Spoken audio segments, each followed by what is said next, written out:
Well, thank you all so much for coming. We really appreciate having all of you here, and hopefully we can have a great discussion about the future of CTV and community media and what that all means for everybody here. So the layout of what we're going to be doing today, we're going to be taking a deeper dive into the mission and actually breaking down what these pieces mean and how that's going to impact you. And then what we can do is open it up for questions related to the mission after that. And then we can take a deeper dive into the values if people want to learn a little more about what we are trying to convey down to the volunteer level, including the staff, all the way down to the community members that we're serving. So to kick it off, we're taking a look at this. We produce community-focused digital media for the purpose of educating and engaging our citizens. So this is a very different mission than what CTV currently had. Through talking to many stakeholders and really branching out within the cities, we were learning about what community members are really looking for and the needs that we can fill. So with the shift of technology in the past 30 years, many forms of technology, like Pat just showed his phone, there's cameras in there, there's video in there, it makes it very accessible. So a lot of the technology changes have laid the landscape for this mission. But let's break it down. We produce. So what does we produce mean? We produce means CTV is taking ownership of the programming that is being produced through our assets and the facility. We are moving away from the traditional public access model. So the traditional public access model historically has been people can come in, learn how to use the equipment, and then use that equipment to create whatever programming that they want. So rest assured, we love freedom of speech. We love creative people doing creative things. We really do appreciate all the creative minds and products that everybody historically thinks 28 years people have been creating here at CTV. But due to our financial constraints, we did have to make some difficult decisions, and part of those decisions were to eliminate certain pieces. And this is something that we thought would, that we could separate ourselves from because of the technology being available to all of our consumers through camera, through Facebook Live, through YouTube.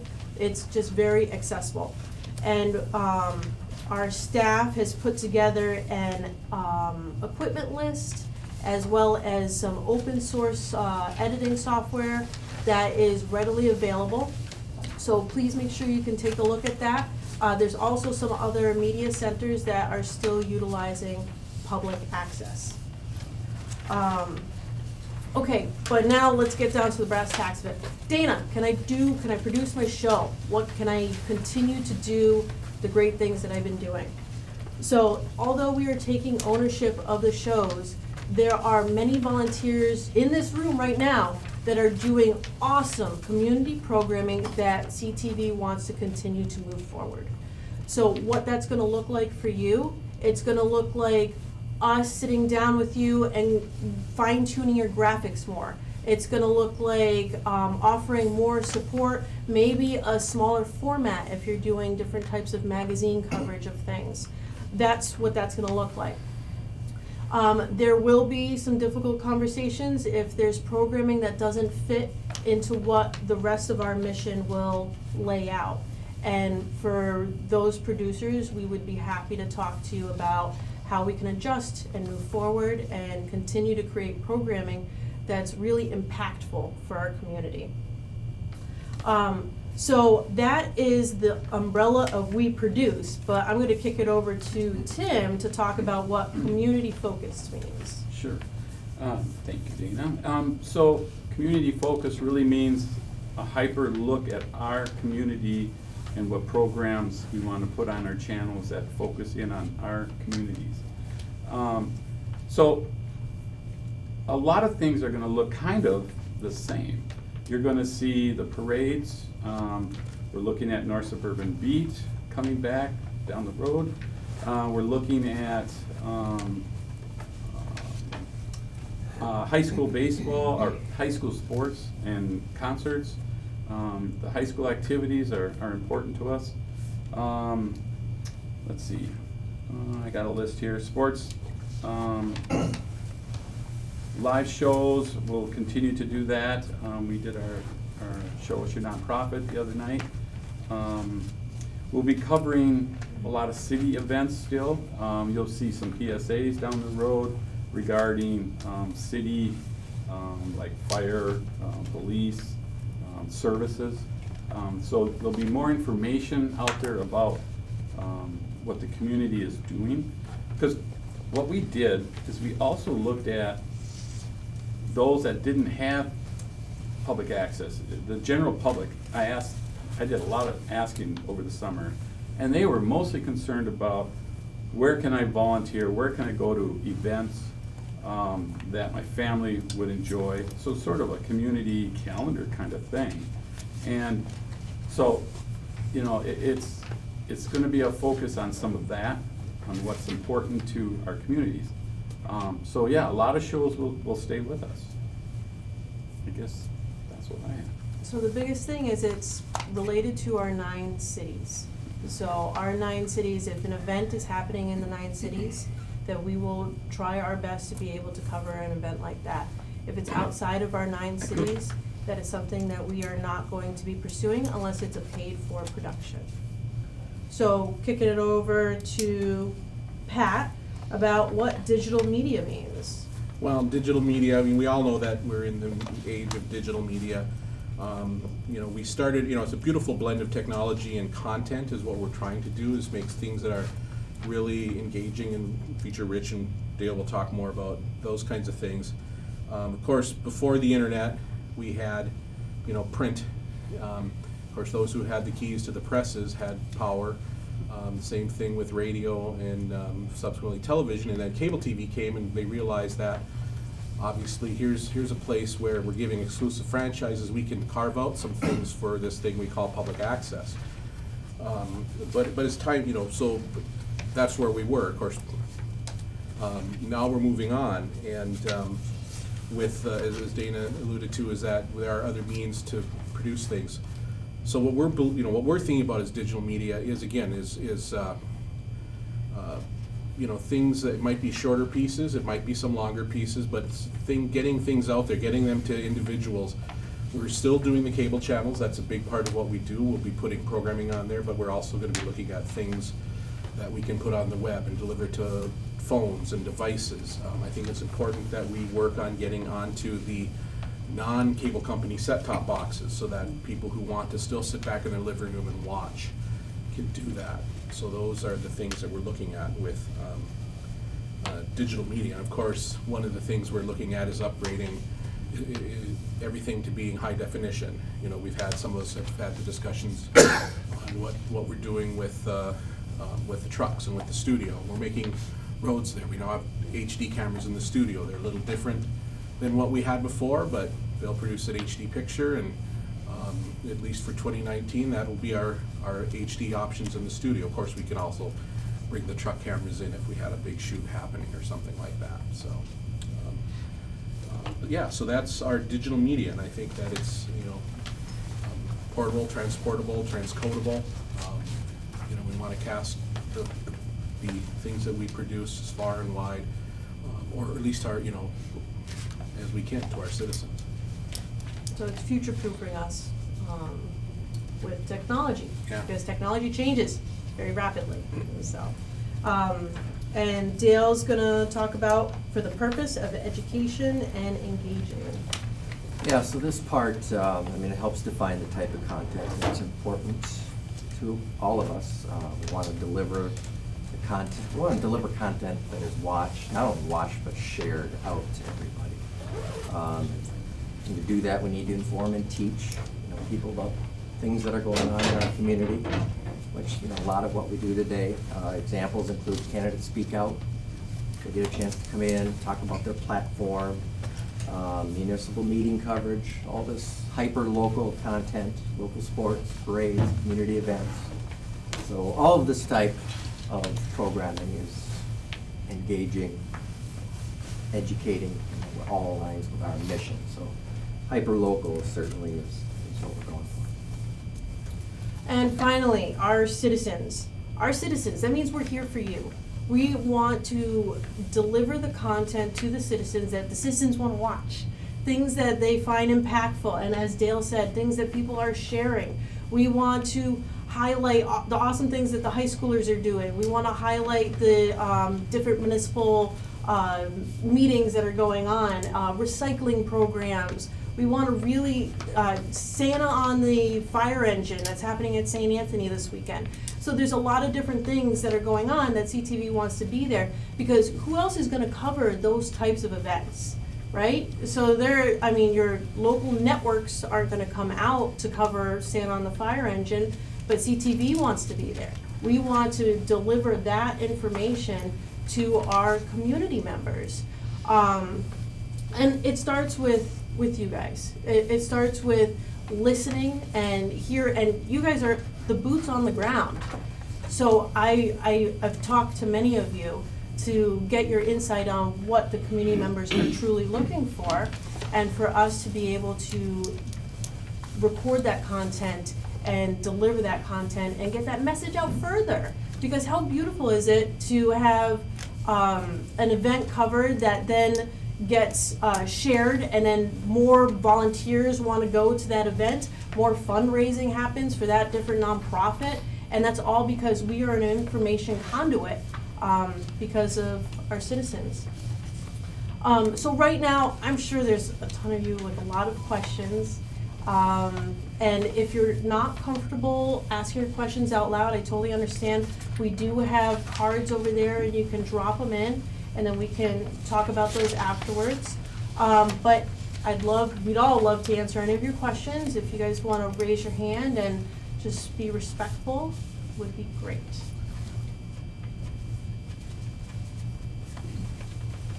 All right, well, let me see if I can add a little more. Yes, Brian. I guess the starting point is, the last time several of us were in this studio was the last commission meeting. When did the commission discuss and approve this change? At that commission meeting. No, they did not. I'm sorry, I was there. That was not what they approved. They approved a vague mission statement. They did not approve shutting down public access. And if there's anyone else who was in the meeting who would disagree with me, I'd welcome that. But we can play back the tape. They approved that access, that mission statement, which was very vague and with no discussion and no opportunity for prior discussion or review. So we did have an opportunity. There was 2 times during the meeting where it was open to public comment, and nobody chose to come up and speak. So the commission did feel that this mission was worthy of being voted on, and this mission is now in place. So what we are discussing now is how we are going to navigate this new community media together. And what I want to invite all of you is, our policies and procedures have not been developed yet. We're still in the drafting period of those pieces. And if there are community members that are interested in helping us understand how to traverse this, I would love to open it up to a focus group where we can discuss those policies. Are there people that would be interested in being part of a group like that? Ground floor of developing on how community media is going to look like in the future. So, okay, great. So that's a conversation and an invitation, because there's a lot of changes here. And I know it's scary, and I know it's different, and that's something that we're trying to prepare, and that's what one of our values is empathy. I mean, I don't want to say pulling the rug out from underneath you, because this is a technology change that has been happening, and it's something that it's difficult, but we want to work with you on moving forward with that. So keep that in mind. The mission is in place, Brian, but the policies and procedures are not. so we can still have a conversation on what that's gonna look like for your truck shoes. Are there any other questions? Yes. I wanted to understand a little bit more about the statistics that you mentioned. When it comes to the new technologies, you had mentioned that people can use their iPhones and they have their own little cameras and whatever like that. So I want to understand of the shows of community producers that produce programming for your channels. What percentage of those programs are produced using iPhones, little cameras, and that other alternate technology? The other part of that question is I want to know and understand how many producers over the last 3 years or so have left this studio and using the studio and have gone to not putting their programming here on these channels, but instead have said, well, forget this, and then they put only all their productions exclusively on the internet only. That's a great question, and off the top of my head, I don't have those particular statistics. But related to how many productions are shot with iPhones that are on our cable channels, as of right now, I'm not too sure if we have many. No, I mean, I think that's part of Dana's point is if they're using their phones at home, they're not using us. They're using, they do it at home and they put it up on YouTube and they don't need us. So are you having a lack of programming then as a result of that, so that you're having trouble filling the airwaves? I'm trying to understand, where's this gap? I want to say that part of the shift is also the availability of the technologies, sort of what we're discussing. I could say that I've been in this since the early 80s, mid 80s, is there was a time when VHS camcorders came out and people thought, great, I can shoot a lot of stuff, and they realized, I can't edit it. CTV has the editing gear, I'm gonna go there and edit it. And then that whole thing flip-flopped, because then computers came out and you could edit pretty well on a computer, and they realized CTV has some really nice cameras. I can go get a better picture, I just borrow their camera and I can shoot and I can edit at home. So where the technology's gone nowadays, and that's talking about creating content, but on the distribution side, when we had just cable TV, we were the game in town. If you wanted to get it further than just your friends and family that you specifically showed them to, you'd have cable TV. But now the technology's gone to where we have the internet, and you have YouTube, and you can many social media type sites.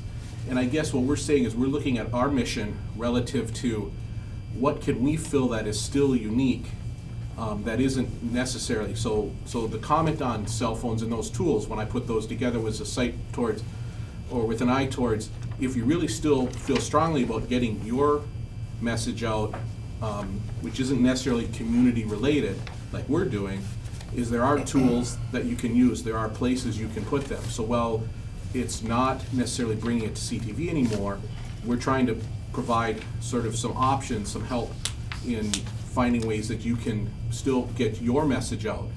But of course, we're working on focusing on our message for our communities. So that's sort of where the iPhone and other production technology comes, because now, you have the means to shoot it, to edit it, to distribute it. Does that answer your question? I guess.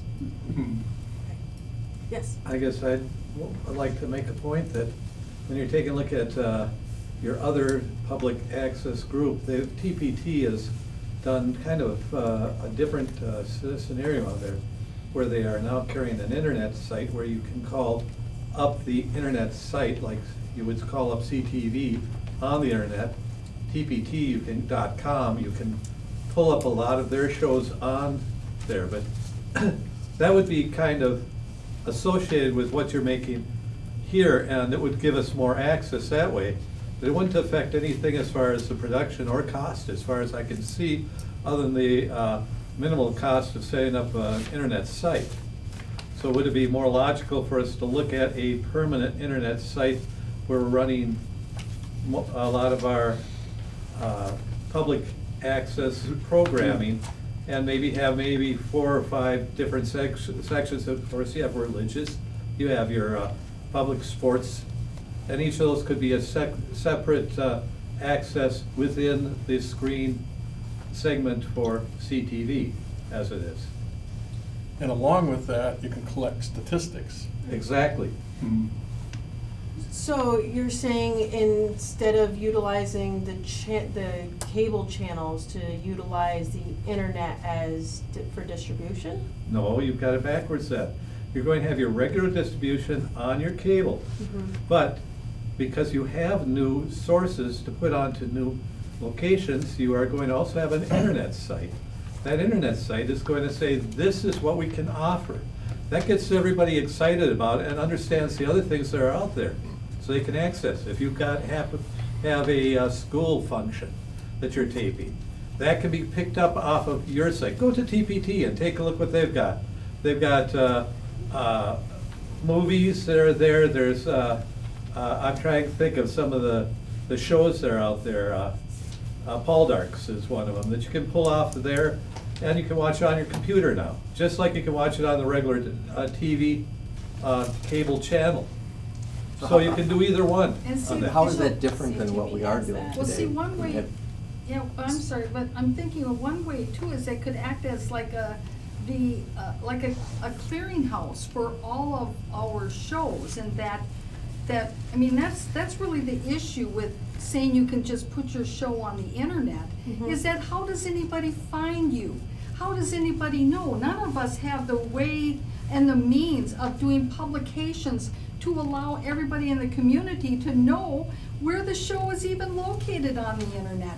But if you had the website, as Mr. Bradley was indicating, that's like a clearinghouse that says, okay, here's all your favorite shows, all the different shows, and then you basically then have the line items of all these items, so then people can go to them, and so then it's easy, it's like a clearinghouse for all of the shows of all the producers here, and then they can go out and produce whatever they're producing wherever they're doing it, but then submit it just as on a flash drive or whatever, and then you've got that extra value added content that you haven't lost, because then you can continue your mission on the cable airwaves, but then on the internet, then be able to utilize all the talent in this room and everything that everyone here has been doing.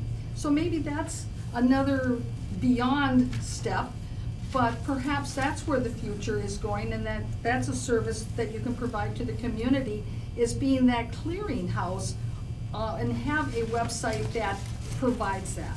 And if you haven't seen it, go to tpt.com and you'll see what I'm talking about. It's very Yeah, good. I mean, we do have video on demand now, so we are doing that with high school games, you know, all of Wayne and Brian's games. You can go back and watch it anytime on the website. So we are, you know, it's there. And we're also working on, we're redoing our entire website to make it more, have a more positive user experience, so it's easier to access those particular types of video. So that's something that we are already doing, and we're working on improving that. But I think the main part of this is what kind of content we're producing. And I understand that people are producing awesome things, but if it's not pertaining to our communities, this is the big shift. This is the big focus shift of what we are trying to do, is to make unique content that you will only find here in our 9 cities, in Arden Hills, and Roseville, and Falcon Heights, and so that's what we're trying to be. So if you're doing an awesome production regarding, I don't know, training dogs, that might be something more suited for YouTube. And there's a lot of ways to increase your search engine optimization through keyword searches, and I'd be happy to just sit with you and talk you through that particular process on my own time.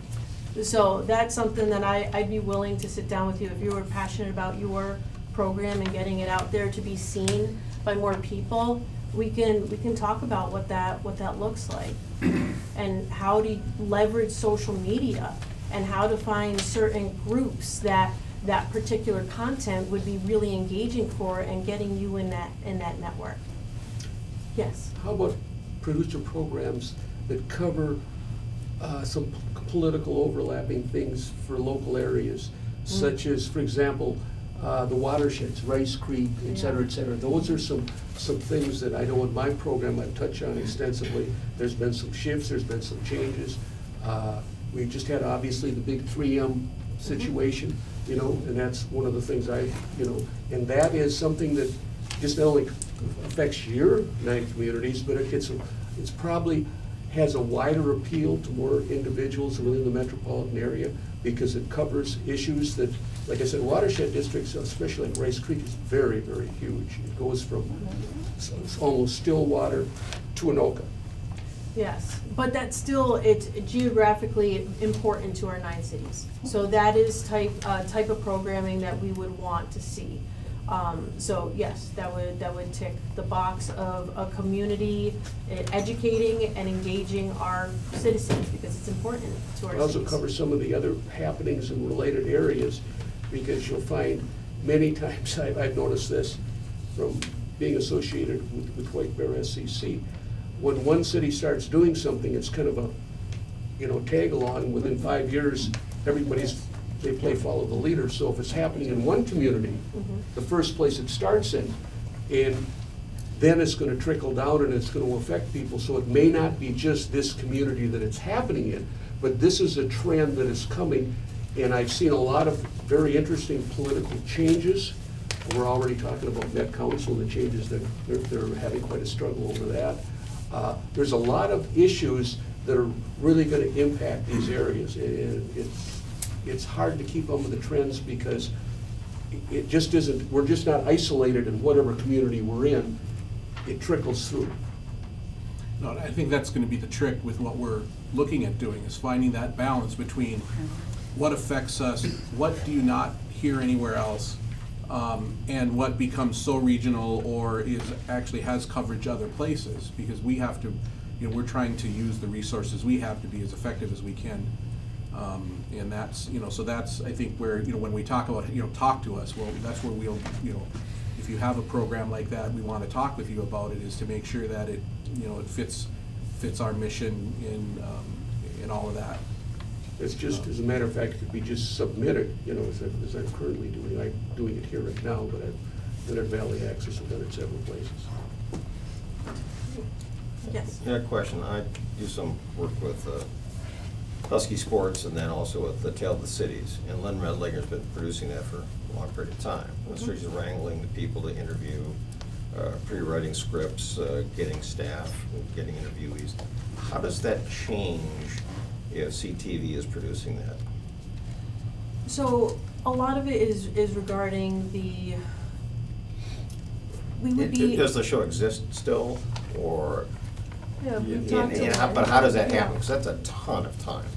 It is a ton of time, and we would bring on the it would essentially still be the same type of format, and we'd still be working with the volunteers on creating that content, but we would offer more assistance in helping them in their formatting and graphics and things like that. So we would love to continue that show, because it's perfect, like quintessential of what we're trying to do and that kind of content that we're trying to develop. And we would need her help to do that, and the other volunteers that work on that program. So it effectively doesn't change? Not really, because that fits perfectly in what we're trying to do. A follow-up question: if CTV is the producer, Lynn, as producer of New Brighton Now and Tale of Our Cities, goes out and gets the people to interview. She gets the staff and she brings in food. Is CTV gonna take over that because they're now the producer? That's a great question. So one initiative that we are really working on is food. And finding sponsors for things like that. Because it's also, we want volunteers to come and enjoy themselves and have a good time, and we don't want that responsibility to be on the backs of volunteers to keep pulling people in with food. That should be on us. And how is that gonna fit in the budget? It's in there. Gotta find some sponsors too. What's that? I'll be looking for sponsors. That's the answer. Which, just real briefly, if you know of any business or organization who you think would work with us, get them in touch, or, let us know. Have a Call me. call him. Yeah, we've that's happened a couple of times already recently, even with the Yeah, it's all shows that about we've done already. conversations, yeah. Yes. In the franchise agreement, how was the internet versus traditional cable differentiated, if at all? Was it blended together? Did they just overlook it and don't care? What's the meat behind that, those two technologies? Well, we don't get paid off of there's no franchise fees that paid through internet. Bingo. So it's all through cable. And so subscribers, that franchise fee is just attached to what cable subscribers.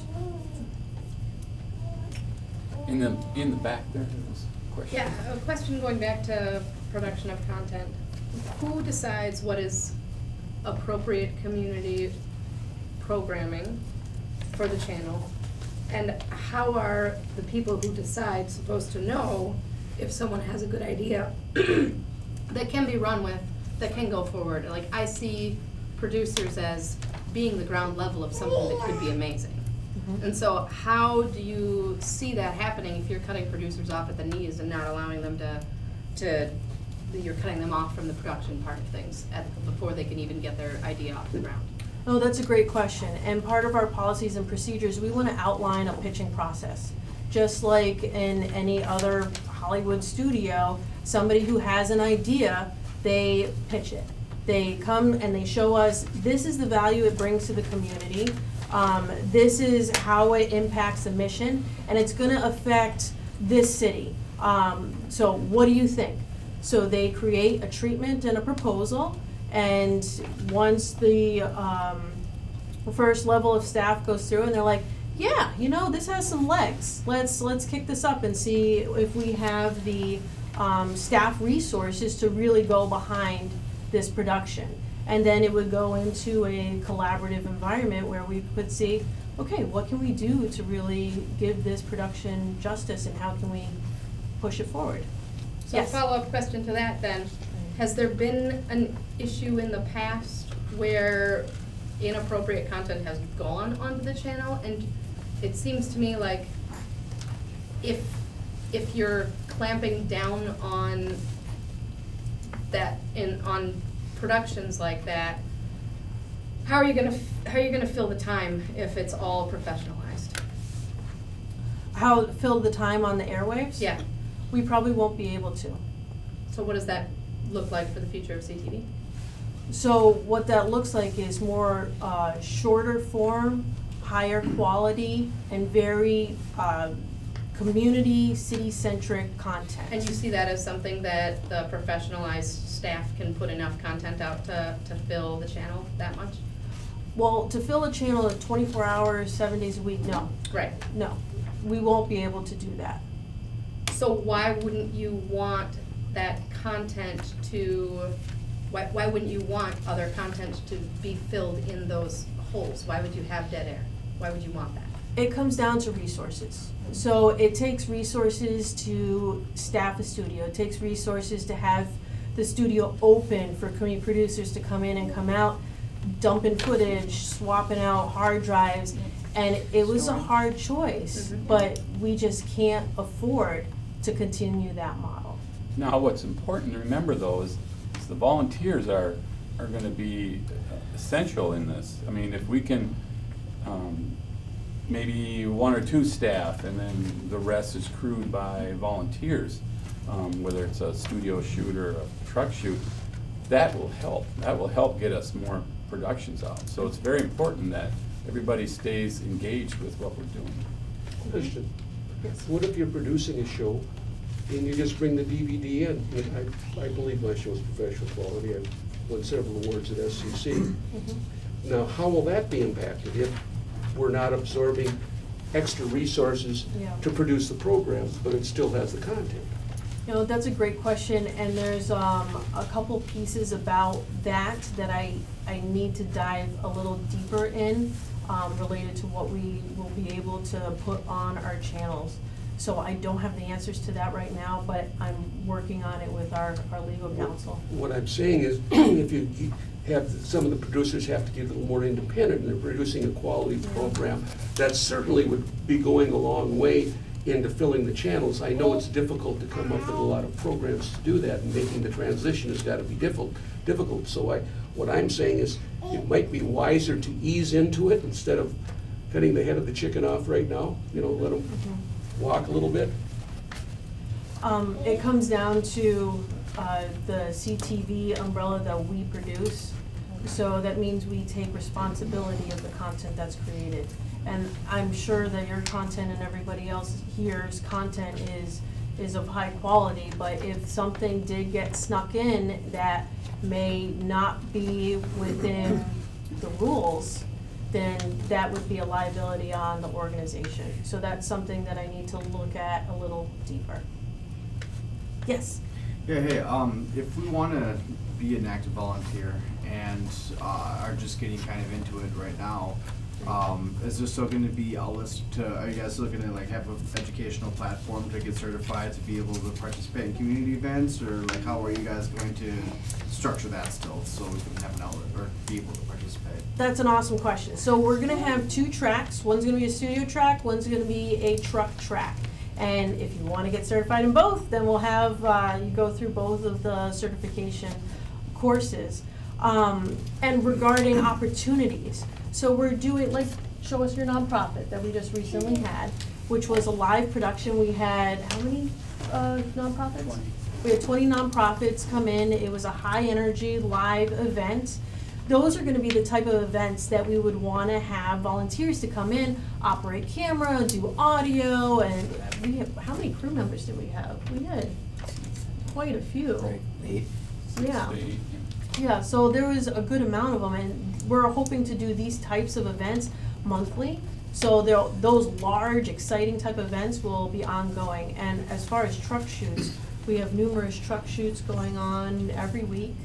And there still are other evergreen volunteer productions that will still need volunteers as well. And just one more question then too. So with the reduction of everything, are you guys by any chance find yourself a surplus of inventory at all, or? What are you looking for? Are you guys gonna be parting ways with like any of the cameras or any of the? It's too early to be able to tell about anything with that. Okay. So. I need a Mackie. You need a Mackie? I need a camera. Okay. Okay, I need some microphones, so please put me on the list. Yes, sir. I was thinking of a different, two issues here. Number one is content and level of content in certain areas. People are habitually like to look for something at certain times of the day. Okay. So when you're talking about that, if you could categorize content for segments when it's higher demand or lower content, where you think that you can get more interest in it, it works in that area. But then you actually can supply material that you can get from, and this is the other issue I was going to say, we have all these other cable groups that are around here that are making, I think, a good quality product there too. And if they have good product they feel that is disseminated, can be disseminated, that could be filling gaps. It doesn't cost you any more if you are respectful of the idea that they are following the rules. And if they aren't, then you can throw them out at that point and tell them, no, you don't get anything more on this. But that would fill that gap that you're looking at right now. And if you've got like a block of information, public information, and people know that's for a 2-hour period. Mm-hmm. If you've got the same people every week, they're going to be wanting to watch those people. And if there's other information, they'll more likely want to go. Same with if you happen to have a child that's doing football or baseball, and you got that the school situation where you have them also doing such things as musicals, and also they'll have their choirs and other things that you send your vehicles out on. If you have that content hitting, you're going to be able to have more people hitting your channels because there is a more reliable product to be access to. What I'm kind of fearing is you're going to do this where, okay, 1 week we've got everybody dumping in, and the next week, because you've really cut off a lot of people, all of a sudden you don't have a lot of content because everybody tried to get it in on the same week. So it's kind of one of those things where it generates a more quality and balanced reception total. And then the one thing going back to TPT is they have a catalog, so if you do have such things as information on shows that have had some type of reliability, you might even be able to do some type of historic catalog that people can access at a cost or whatever, depending on how you want to treat it. Because of, obviously, a lot of times, something's been said 25 times before, but nobody's gone back to take a look at it because it was said 2 months ago. But then you also have history that says, hey, we just didn't get warned about this. This is something that's happened in our city for 6 months or a year. And you can actually go back to old tapes and see exactly what was being said. Like an archive of it. Right. Yeah. Basically Yeah. archival. Yeah. Yes, Sue. Just to pick up on that, I mean, I believe we already have that, you know what I mean? I never watch anything live personally. I mean, you know, like when they talked about the output, that it's Right. just not cable anymore, that it could be on the internet or your phone. I don't know about you, but I'm at the point where if I'm watching stuff, like I love watching it when they tape the library sessions, you know, because they're so knowledgeable and it's sharing information. I always watch that after the fact. You know, they already have all the stuff archived on their website. And Yeah, you can but- watch it in your own time Right. instead of being driven to say that, I don't want someone to tell me I have to be here at 2 o'clock to watch something. I Right. can watch it on my own time. Well, that's what, like with Paul Dark, which is a movie that my wife and I watch, Yeah. that's on TPT. Yeah. It's actually one of their regular ones Yeah. that they got from England. Yeah, and not to, I mean, just to, TPT also has a subscription for a lot of their stuff. Oh, You yeah, have to- that's what I'm trying to Yeah, say. you have to pay for that, yeah. Yeah, Yeah. but see, that would be something that would be bringing some other revenue in, because if you're going to be accessing that, people will be willing to if they wanted to take the archives. Well, if you're gonna follow that particular vein, for the last 10 years worth of programming, I have posted on our district media web server, our streaming server at media.isd63.org. You can watch all the various different sports and concerts and that sort of content from almost the last 10 years. Right. It's a matter of just trying to inform the public. Yes. My name is Bob Schultz. I'm the producer of UFOs and the Paranormal. Have you watched any of my programs? I haven't, I'm sorry. Well, I became a Northrop CTV volunteer in 1999, took all the classes. My first play date was of UFOs and the Paranormal was on May 11th in 2004, and Maureen interviewed me on that first series program. The series is a 2-hour program once a week. It's been running for 14 and a half years. I've produced 160 shows now. It's public community programming produced by me. I live in the 9th City area. We produce programs at the New Brighton Community Center, open to the public. We typically have 40 to 70 attendees, many who found out about our nonprofit meetings from seeing programs on CTV. We have invited guest speakers and record them and then show this program on CTV.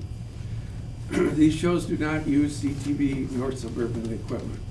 All equipment used is owned by the producer, who also edits each show, and the completed shows are submitted on MP2 files to CTV for showing. So it doesn't cost CTV anything. Awards received from this program are 2005 CTV Hall of Fame, 2012 Star Maker Award, 2013 Outstanding Creative Programming. The program shows on CTV North Suburbs, North Metro TV, Northwestern Community TV, Town Square Television, and Burnsville Community TV. North Metro TV live streams the program, which can be watched anywhere in the world, and we have received comments from viewers in New Zealand, Italy, Germany, and Austria. Some of the comments from the public. The only reason I have Comcast is to be able to watch your show on Tuesday nights. I make popcorn and provide drinks for my neighbors who come over to watch your show every Tuesday evening. Bob, just watched your presentation and I was glued to my chair. Thank you for the timeline you provided. In fact, you did a great job of laying out your story, which allowed us to follow your story very easily. Thanks, Bob. I really enjoyed it. Wow, great presentations. Thanks, Bob. What a show. I haven't known about the human figures before, and the circular clouds or the humming sounds. Amazing. CTV did a telephone survey. It was commissioned back about 10 years ago. I can't remember the exact date. The results showed that about 2,000 people watch my program each week and another 10,000 occasionally. That's my statement. Thank you. Thank you for that. Any other questions? Yes. So there are you can volunteer in studio shows and truck productions. The statement, however, will not be utilizing volunteers for field productions. What's a field production versus a truck? Sure. What is a field production? When you check out a camera by yourself and you just go with a camera and a tripod and a microphone and do like man on the street type things. So that's the, I guess, truck production technically is in the field. So, but field would just be on your own with equipment. So we are not having that available anymore. Yes. Dana, our show is very unique. Yes. And we are produced, for the most part, by people with disabilities. And have been told that we will probably be doing a lot more remote shoots than studio shoots. How is that going to be accessible for any of our volunteers? I mean, because I don't know, the technology, if it's gonna be a truck shoot, if it's gonna be a field shoot or whatever. Yeah. But what I have heard is it would be basically one person, which totally eliminates the majority of our volunteers. We have to look into that. We Yeah, have to look into that because your show, you're right, your show is very unique. And it does provide a lot of value to the community. So we'll talk a little more with Jared on what that looks like. Last I talked with Jared about that he was envisioning it as going out into the field with all the guests that they've had and doing the interviews out there, bringing it back. Mark does the intros from the studio of those field shoots. More of a magazine format than a studio talk show format. And your concern My is, concern is then you've eliminated all Okay. of our volunteers who have been trained, because then you're sending, I get it with going to the guests, that's not a problem, but then you got Jared doing the camera shooting and everything like that, whereas when we do a studio shoot, we have 3 cameras with 3 individuals with disabilities operating the cameras or the teleprompter or the audio. So most of, you're really eliminating our group of volunteers. Because I don't see them participating in anybody else's shows. so, but what So just something to think about for Yeah. further discussion. because I understand, because a lot of what our volunteers are doing, this is camaraderie. This is it's a group of, this is what people do for their social. And I understand that. So we will take a deeper look into that, what that could look like. But yes, thank you for bringing that. And Joe, even what you're saying, to me, I'm thinking opportunities, so a question I have, because I'm sort of on the outside of that, is do they not volunteer for other shows because it doesn't fit their schedule, or, should we be working harder? They probably, that's a good question, Pat. They probably don't know what other opportunities there are. So And maybe we could create some opportunities, or Yeah. we should work towards creating those connections. That might be something that we should be doing as well. But I will also say that a lot of our volunteers are there because of the show, Disability Viewpoints.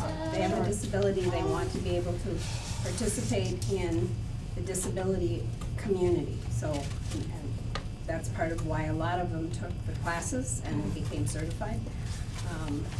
So, Okay, we will look more into that. Thank you, Jill. You know, and I will say that's a great group, and in some ways it's unique, and that's one of the things. I always go back to the Como Zoo docents, and I don't know if any of you remember the Como Zoo docents when they came in and did their show. And to me, that was always a very unique group. Sandy Martin sort of led that up. But we had a group of people who were interested in Como Zoo and being docents at the zoo and in coming and doing television. You know, what we find with a lot of nonprofits is they're interested in, their volunteers are interested in volunteering for that nonprofit and getting their message out. But they're not necessarily interested in coming and running a camera on Thursday night or whatever. So I think that, you know, your show falls into that other group where we have both interests. It's an activity, it's camaraderie, it's great. But one of the things we're looking at doing with the organization is trying to find ways that we can promote. I mean, that's why the show is your nonprofit, a way that we can promote that, you know, can we make the connections? Can we have Tim talk to the nonprofit? What message do you want to get out? And then Jared works with Tim on the production, and we get you guys to come in because you like volunteering at CTV, and we put the two together. You know, that's the kinds of things that you know, we're looking at doing. Those are the kinds of, you know, we're trying to leverage your talents with some other ideas. So I think Dina's right. Let's look at the crew situation and see what other options. And see if there's more opportunities too. Yeah. Yeah, CJ. Based on both Bob and, I don't remember what your name is. my name is Joe. Joe. Both of their shows don't seem to be super hyper-local, what they'd be allowed to continue, even though they're not super specific to our 9 cities. So related, we would go through the pitching process and decide if those particular types of content are applicable. If I could. Yeah. For example, we did meet with Joe and Mark, and we did talk about adding, you know, whatever some of the topics might be, finding a local city that's dealing with that right now. So to try to, you know, hyper-local it and then let it expand from there. But, yeah, no, Bob, we haven't had a chance to really talk to him. I think that my program entirely fits your mission statement. It's produced locally, we have meetings locally, it's very educating and engaging to the citizens by the comments I've received. So that one will have to be pitched. I mean, Yeah, we'll have to we talk a did good little more job about there. that. Yeah. So I have a question. I work for a nonprofit just down the road here that we rely pretty heavily on volunteers. Almost, I would say, we wouldn't be able to do what we do without volunteers. One of the major ways that I've used CTV is to do client testimonials for our organization and then post them on CTV. I would not be able to do that for my nonprofit if it were not for being able to borrow and rent the equipment. Then borrow the equipment, and my dad does the volunteering for those shoots, those field shoots that it sounds like would no longer be a thing that we'd be able to do. And so I'm wondering for things like that where, you know, what we're doing is getting the word out about people in our community who are in need and who are being supported by our nonprofit, Bridging. I can't be the only person who uses CTV in this way, and it seems like it would be pretty sad to see things like that go to the wayside. Well, what's the name of your nonprofit? We're called Bridging. Bridging, Yeah. and where are you located? We're a furniture bank. We're on Terrace Drive, just down the road. In Roseville? Yeah, we serve people who are transitioning out of homelessness and poverty. But that's not really the point, like who we are, but how we use CTV wouldn't be that unique, I wouldn't think. But you're a nonprofit that serves Roseville. Right. You're located right here. Right? So creating client testimonials that supports an organization that is within this town Mhm. fits perfectly into it. So we would be able to do field production and borrow the equipment, is what I'm saying. We can't have, we're not gonna be checking out equipment. Right. But it's something that you can pitch to us and then we can then help you with it. Adds a whole lot of extra steps and red tape, it seems like. It would be a long process. Or it adds a lot of opportunity in having a team help you with your mission. Agreed.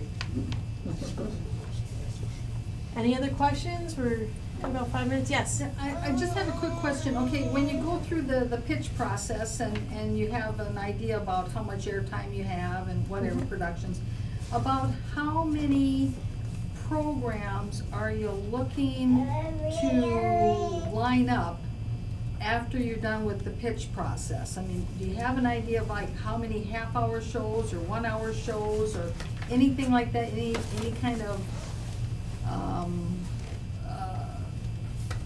goals that you're shooting for to fill up the airtime?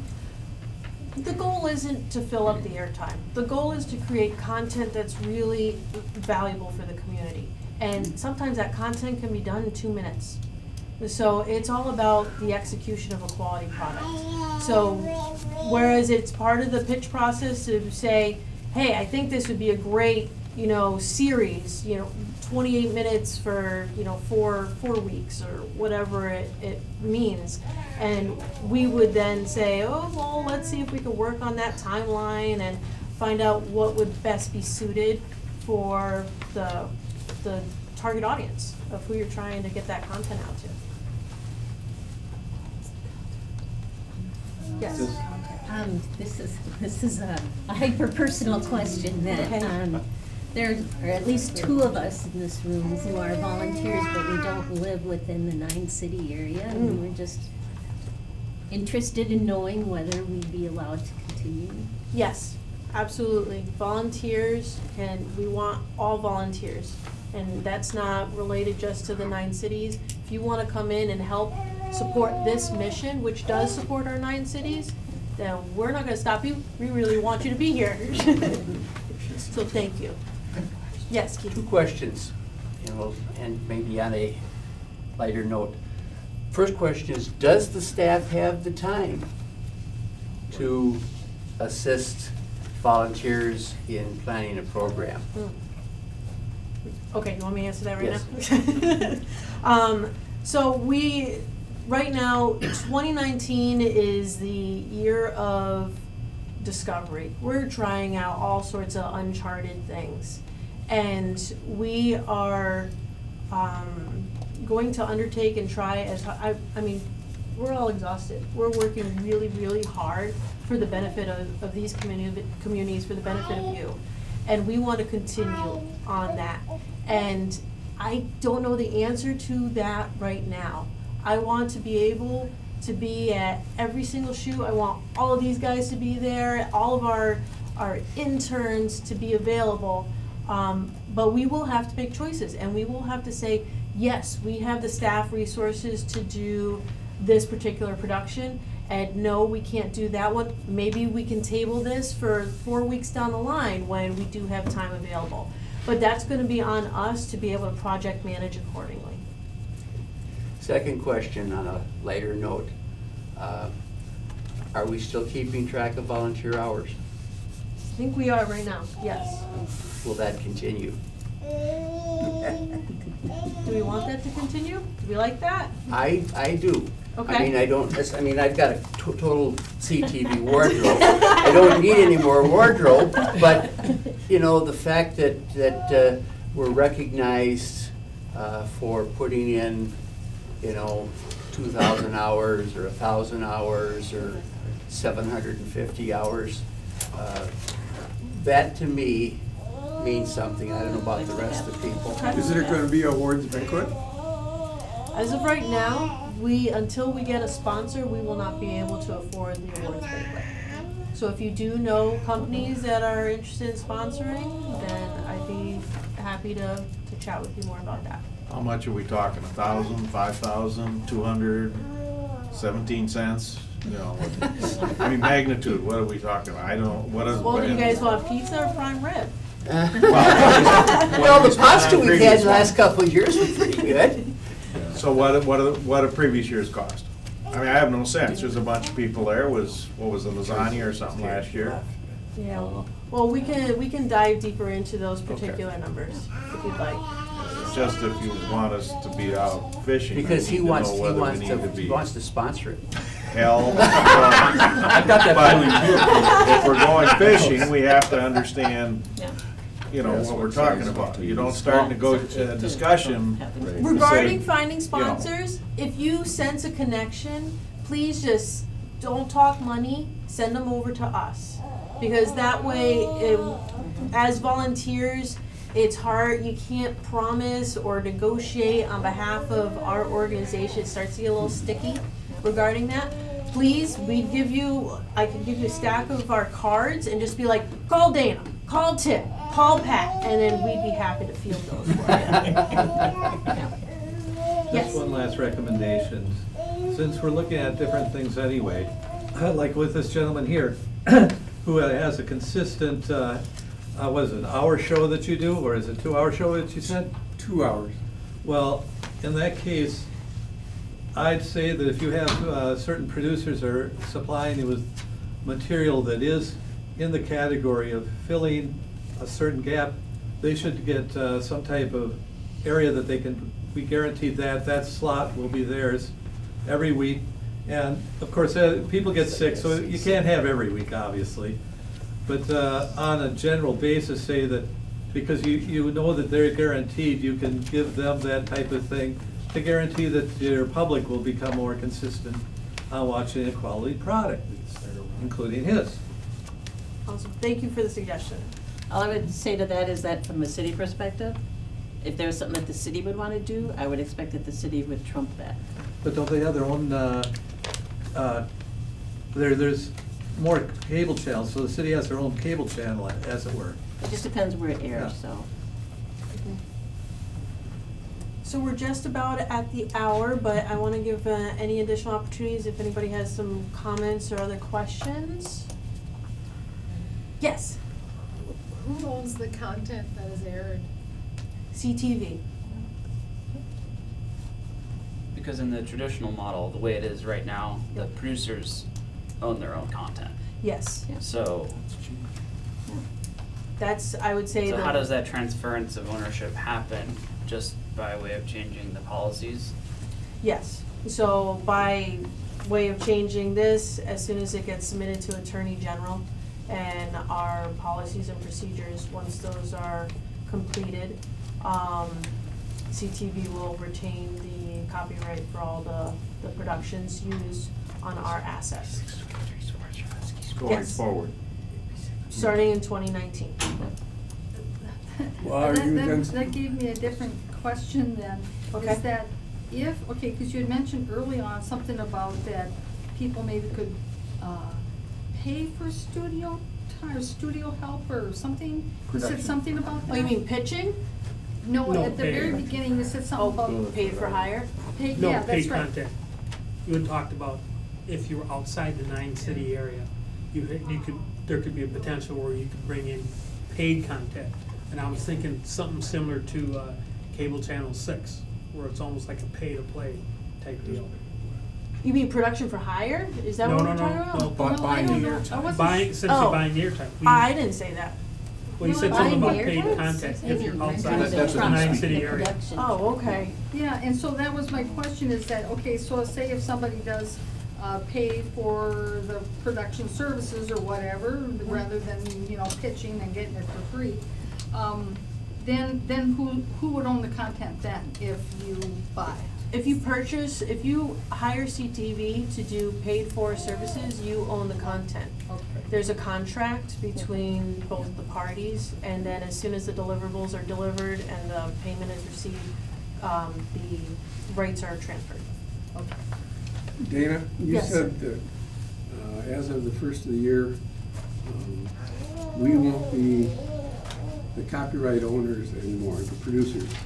And that's the way I understood what you said. So that means you're kicking off my 2-hour show as of the first of the year, because I'm the producer, I'm the copyright owner. And he goes to other locations, so you wouldn't be able to do that in this case, because you'd have to market it for him. Well, it sounds like if you didn't use CTV, you'd still own the copyright because you weren't using I don't their own stuff it, for I don't airing use it. any of your equipment, and I You- just submit the show to you. You are the owner then, that we do, because we only own the copyright if it's used, if it's produced using our equipment. Oh, Your okay, I stuff is- misunderstood No, you. that's all yours, yeah. Okay. So it'll still be shown as of the first of the year. Okay. And we'll work out the particulars later. Okay.